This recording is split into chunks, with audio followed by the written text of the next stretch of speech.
dès que je l'ai vu, j'ai pris le frein directement pour pouvoir le sauver.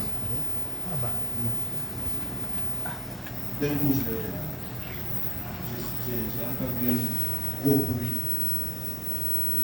Il s'est fait qu'il s'est retrouvé sur la voiture.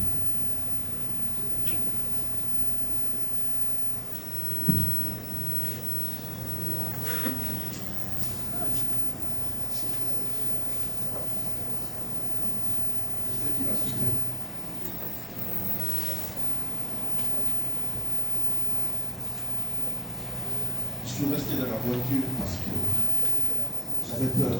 Je n'étais pas juste parce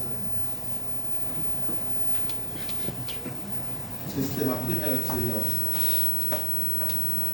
Je ne savais pas qu'est-ce qui était vraiment arrivé. Et on est resté en place près de 10 à 15 minutes. Et il y a eu de bonnes personnes qui sont venues, qui m'ont aidé à me faire sortir sur la voiture.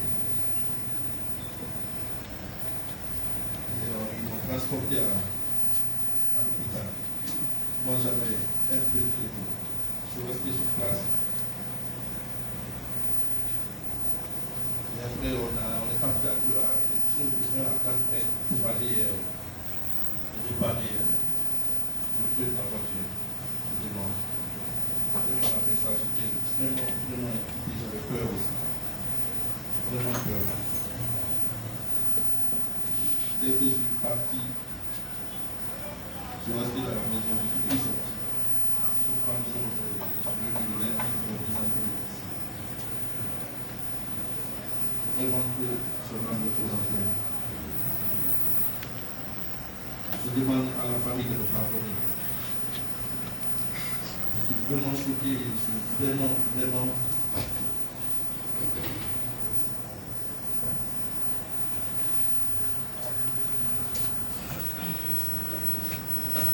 Je n'ai pas fait exprès. Je n'ai pas fait exprès. Que la famille essaie de me pardonner. Je demande pardon à la famille Kao. Je demande pardon à toute la vie et à la justice aussi de pardon. Je n'ai pas fait exprès.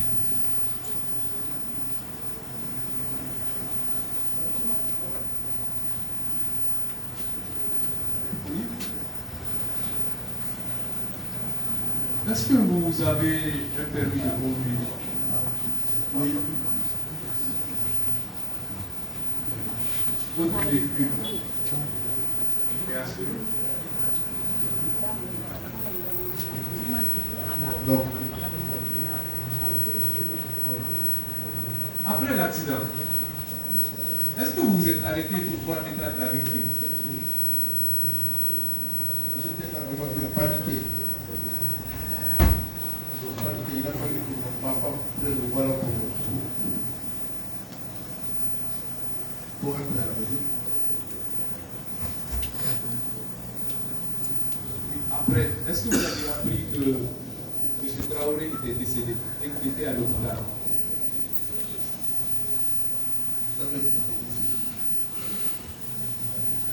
Je savais qu'il était décédé. Après, j'ai informé ma famille.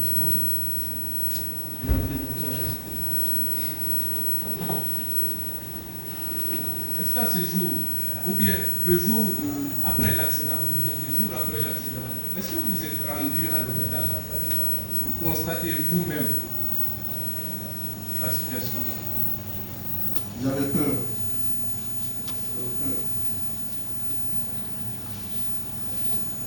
C'est pourquoi je demandais à ma famille d'aller dans le famille. Ils sont allés à l'enterrement.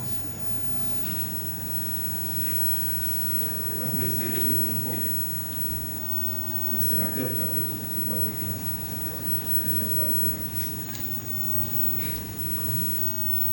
Est-ce qu'avant l'accident, vous étiez en train de rouler à vive allure?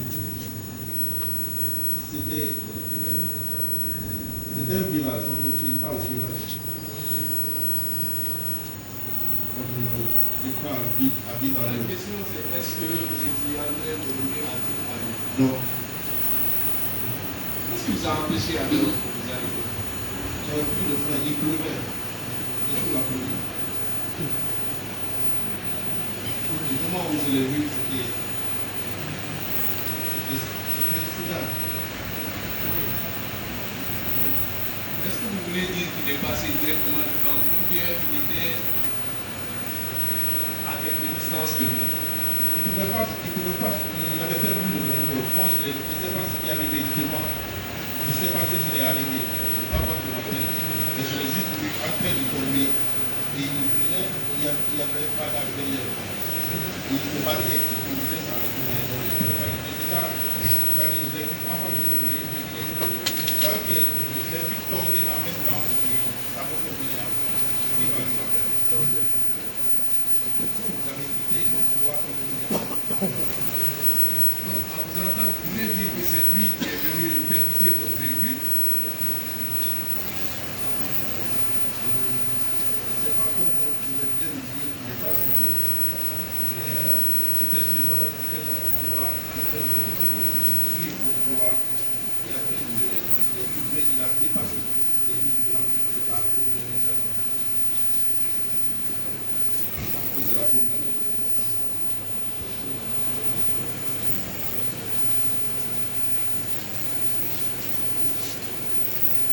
Et est-ce que la zone où vous étiez, c'était une zone d'affluence? Est-ce qu'il y avait plusieurs personnes à cet endroit? Oui, à gauche et à droite. Je vous expliquais pas le football pour l'expliquer. Mais il y avait du monde ici. Dès que j'allais faire fort, j'allais aussi percuter tous les gens qui étaient à la fois. Est-ce que selon vous, quand un accident se produit, on doit quitter immédiatement les lieux? Je ne suis pas quitté immédiatement, je l'explique. Est-ce que ce jour-là, un constat avait été fait pour savoir si c'est réellement passé? J'étais dans la voiture, tête baissée.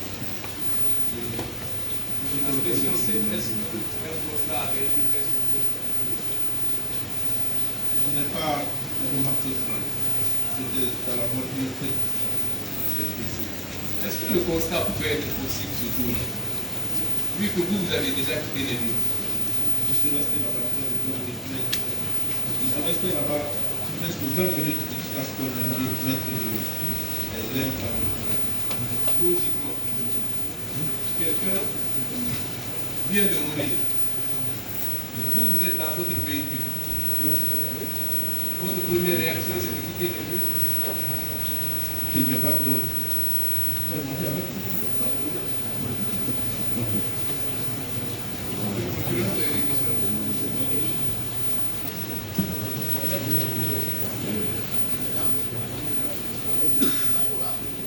Oui.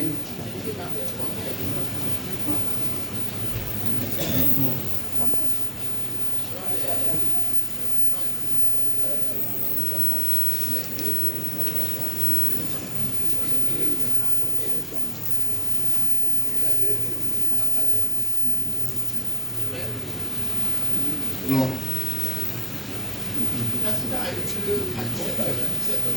Oui.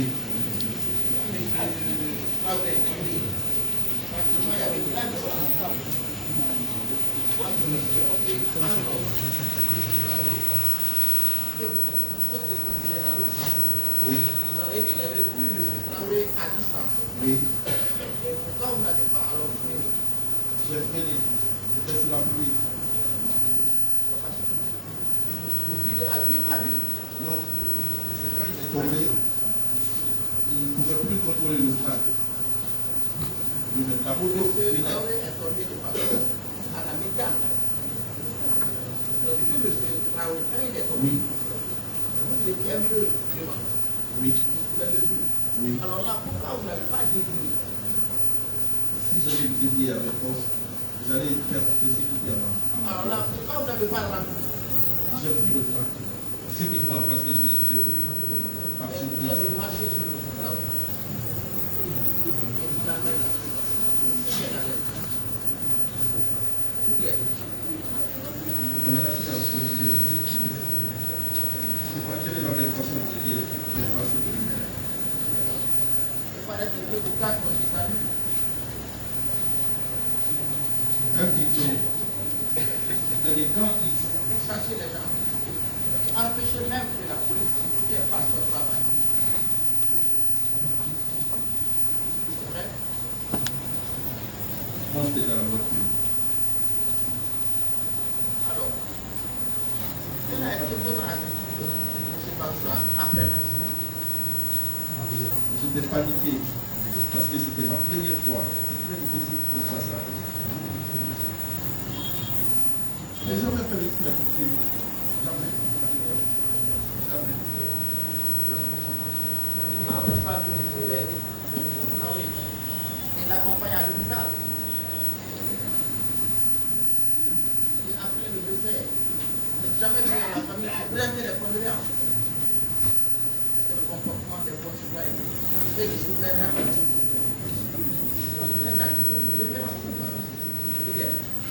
Oui.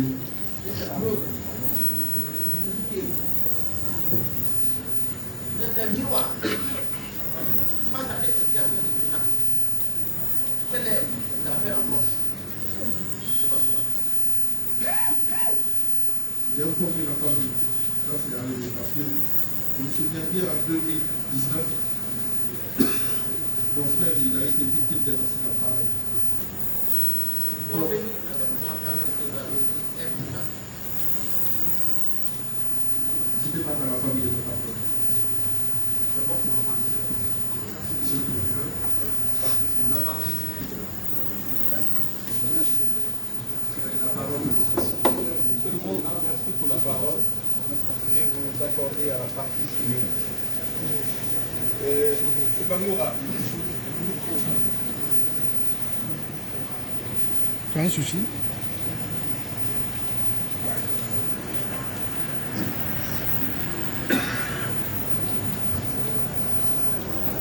Maître, allez-y avec lui. Oui, mais il est en concertation avec ses avocats. C'est dans les dossiers.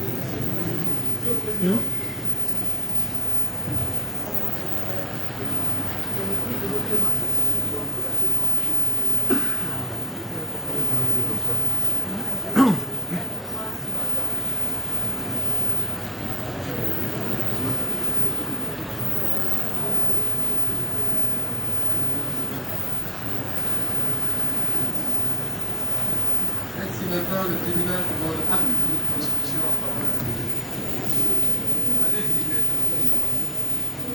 Encore une fois, merci, Monsieur le Président. C'est Bangoura. Oui. Je vais vous poser des questions de précision, s'il vous plaît. Ok? Oui. J'avoue que j'ai passé toute la nuit hier à dire votre dossier. Je ne suis pas en train d'envenimer les choses.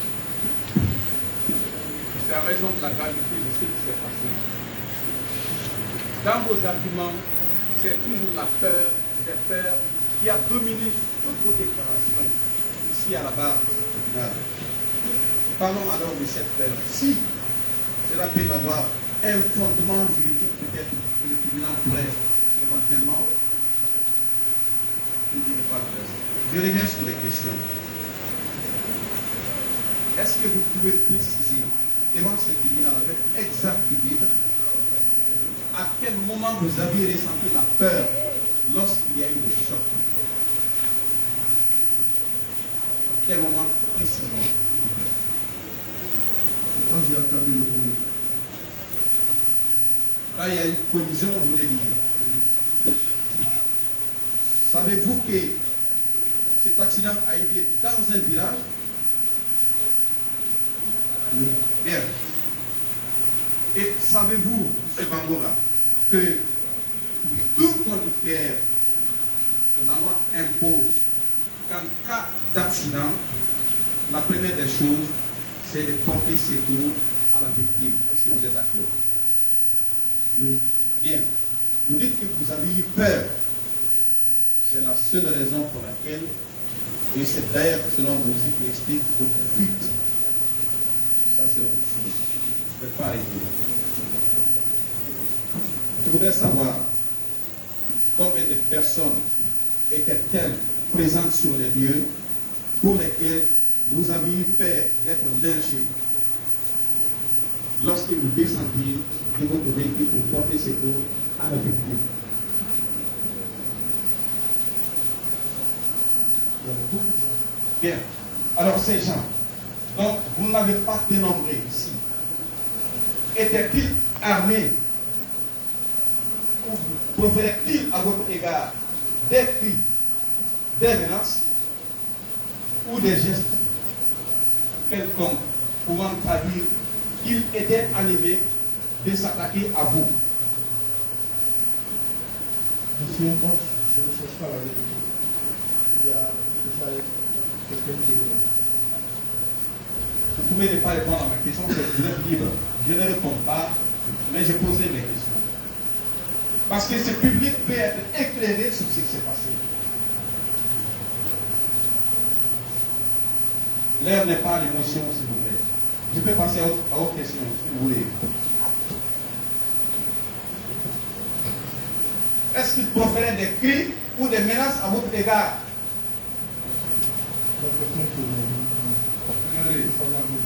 Regardez, on vous pose une question, vous pouvez répondre comme vous pouvez ne pas répondre. Dites que vous n'avez pas de réponse à la question, c'est vous qui et on avance. Je n'ai pas de réponse. Bien, je passe. Alors, si vous aviez peur ces jours-là, M. Bangura, pourquoi vous n'aviez pas eu le temps immédiatement sur les lieux d'alerter les autorités?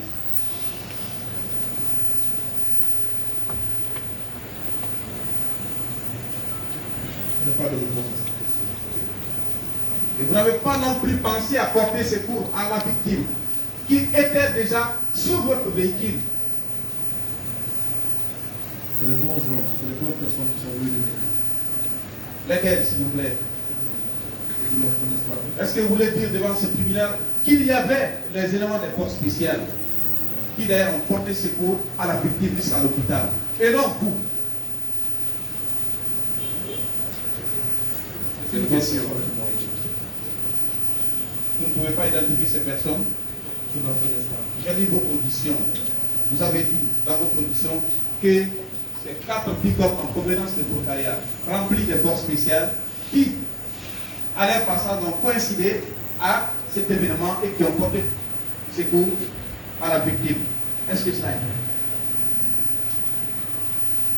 Ça a coïncidé qu'il y avait des passages de militaires, oui, bien sûr. Mais vous étiez aussi accompagné par d'autres militaires et qui assuraient votre garde dans le cortège, oui ou non? Moi, je ne l'ai pas dit à cette Bien. Vous avez précisé tout à l'heure. Et cela ressort effectivement dans votre audition, dans votre procès verbal d'interrogatoire, que vous étiez avec votre femme. Je ne suis pas en train de m'intéresser à votre intimité. Quand il y a eu le choc, selon vous, vous avez passé la main du volant à votre femme. C'était votre femme, réellement? Oui. Est-elle ici présente? Oui. Dans cette salle? Des questions liées au Je fait. continue, Monsieur le Président. Continue, Monsieur le Président. Est-ce que c'est parce que après que le choc ait eu lieu et que vous ayez pris la fuite, ça vous dit quoi lorsque vous me regardez comme ça? Vous aviez pris la fuite. J'assume ce que je suis en train de dire. Après que vous ayez pris la fuite, que vous aviez été interpellé ou bien vous êtes présenté spontanément aux autorités? Je me suis présenté. À quel moment vous êtes présenté? Le même jour, 2 jours après, précisez ça devant ce tribunal et devant le peuple de Guinée. Je n'ai pas de réponse à cette question. Alors vous êtes d'accord avec moi que l'événement a eu lieu le 28 août et que ce n'est que 2 jours après vous êtes présenté aux autorités de manière spontanée. Est-ce que vous êtes d'accord? Je n'ai pas de réponse. Très bien. Avez-vous des enfants? Oui, Vous avez 6 enfants, cette personne. 7 enfants. M. Bangura, savez-vous réellement ce que ça fait lorsqu'on perd dans des conditions aussi tragiques que telles un être humain? Est-ce que vous le savez? Je serai en plus présenté. La question c'est est-ce que vous le savez? Oui. Je sais que ça fait très mal. Si je savais que ça allait arriver, je ne vais pas sortir de choses.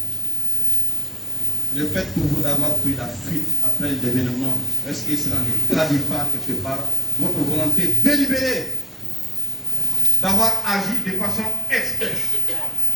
C'est Bangoura.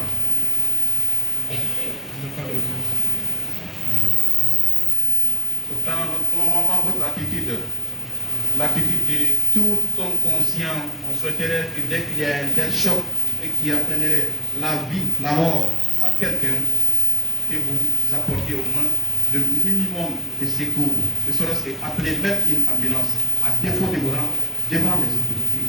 Avez-vous au moins appelé une ambulance?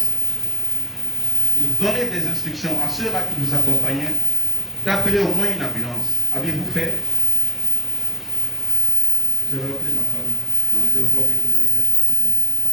Bien, est-ce que vous êtes réellement rendu à l'hôpital lorsque le corps de P. Mohamed Traoré avait été transporté là? Ni au cimetière pour au moins assister à l'enterrement.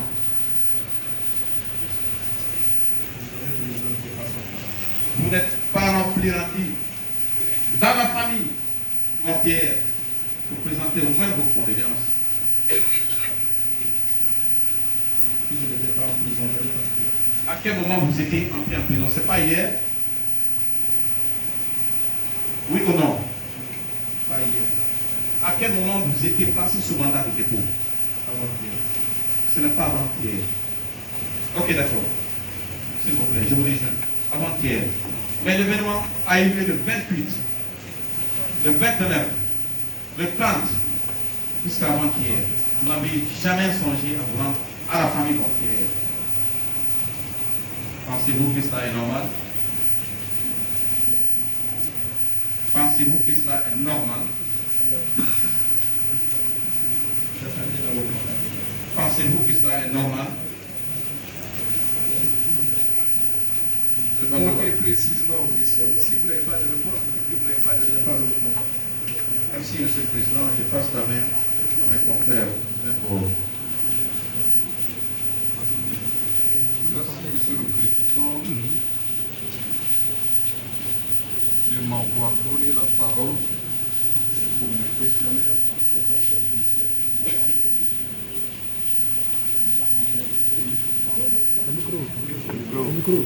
Monsieur Mohamed Saïd Bangoura. Monsieur Bangoura. Oui. Nous voulons la vérité dans cette affaire. Est-ce que vous êtes là pour dire la vérité au tribunal? Je suis là pour demander pardon. La question c'est, est-ce que vous êtes là pour dire la vérité? Répondez à la question. Si vous n'avez pas de réponse, vous n'avez pas de réponse, c'est votre droit. Je suis là pour dire la vérité. Demandez pardon. Demandez pardon. Merci, Monsieur Bangoura. Monsieur Bangoura, Oui. pensez-vous que quelqu'un qui a un bon comportement, qui n'est pas une autre personnalité du pays, peut se faire sécuriser par les gardes? Je n'ai pas compris. J'ai dit, quelqu'un qui a un citoyen simple, un artiste que vous êtes, pensez-vous que si vous avez un bon comportement, vous pouvez vous faire sécuriser par les gars? Je n'ai pas de gars. D'accord. Toute la Guinée.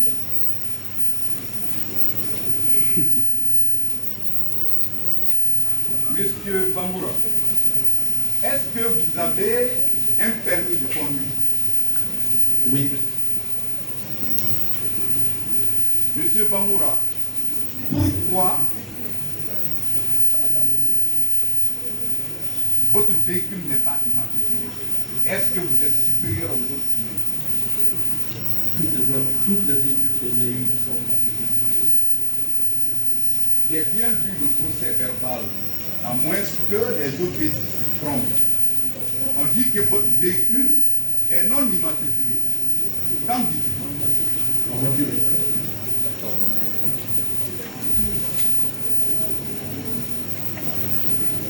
Revenons sur les faits. Vous dites que vous n'étiez pas à vivre à lui. Confirmez-vous ça devant ce tribunal? Je n'étais pas à vivre à lui. C'était un village. Et éventuellement, vous n'étiez pas à vivre à lui, d'accord? Mais au même moment, vous avez vu M. Traoré balancer sur sa moto, oui ou non? Oui. Quelqu'un qui n'est pas à vivre à lui. Mais est-ce que vous n'avez pas la possibilité de maîtriser son véhicule avant de toucher la victime? J'ai pris le train, mais il pleuvait. Donc quand il est tombé de son côté, il a quitté son couloir pour venir rentrer sur ma voiture. M. Bangoura, on est tous propriétaires de véhicules. J'ai dit, parce qu'il y a deux moments. Quand on est en train de conduire le véhicule, on est en face d'un cas d'accident mortel et tragique. Vous dites que vous n'étiez pas à vivre à lui.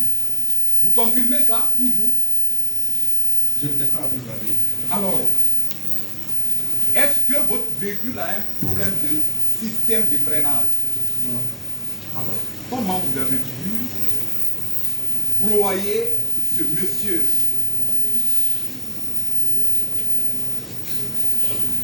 Je n'ai pas de réponse à cette question. Alors, on est tous humains et nous sommes dans un pays à majorité musulmane. Vous êtes d'accord avec moi? Oui. Alors, quand un tel cas se produit,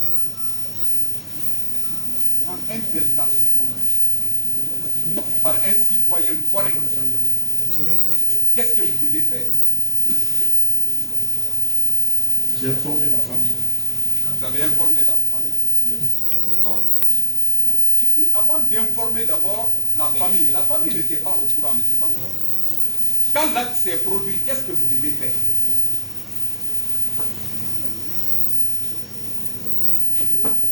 Je ne contrôlais rien. J'étais paniqué. J'avais peur.